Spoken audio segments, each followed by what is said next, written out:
वाला छोरा के जीजा बना ले रोजे खिए तो तोरा जीजा गई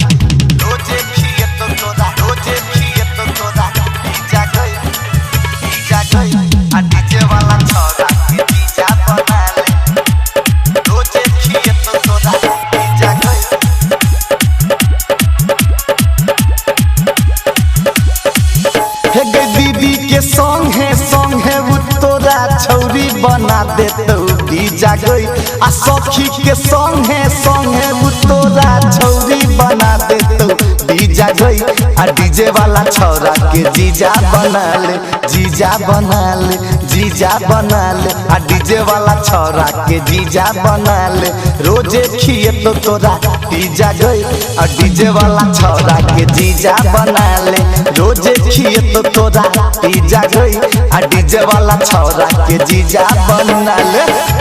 आ डीजे वाला छोरा के जीजा बना ले जीजा बना ले जीजा बना ले रोजे खिए तो तोरा जीजा गई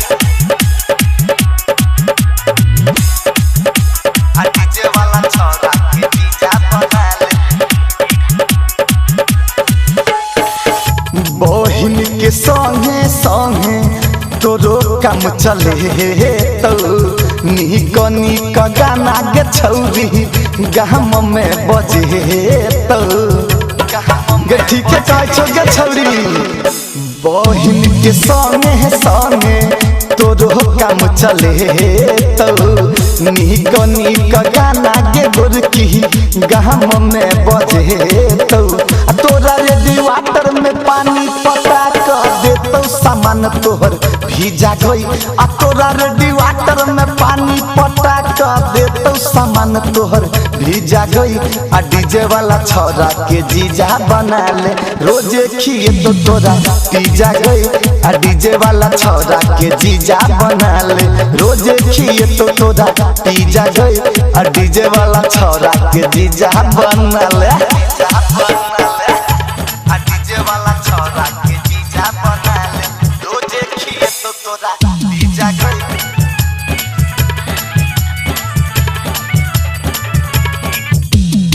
आ डीजे वाला छोरा के जीजा बना ले रोजे खिए तो तोरा जीजा गई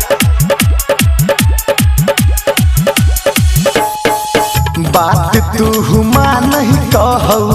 गायक अजहिया डीजे अंग की तबे बनतहु बहिन के तो रसैया गे मान जो गे छौरी बात मान जो कहै छौ गायक अजहिया डीजे सुनी तबे बनतहु बहिन के तो रसैया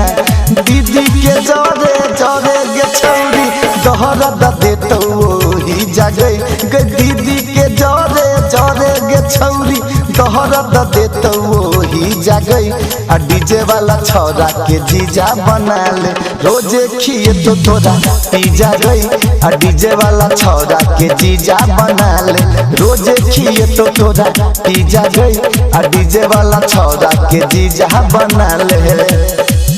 हे गे दीदी के संगे संगे उ छौरी तोरो बना देतौ जीजा गई आ बहिन के संगे संगे उ गोरकी तोरो बना देतौ जीजा गई आ डीजे वाला छोरा के जीजा बना ले जीजा बना ले जीजा बना ले डीजे वाला छोरा के जीजा बना ले रोजे खिए तो तोरा जीजा गई आ डीजे वाला छोरा के जीजा बना ले रोजे खिए तो तोरा जीजा गई आ डीजे वाला छोरा के जीजा बना ले।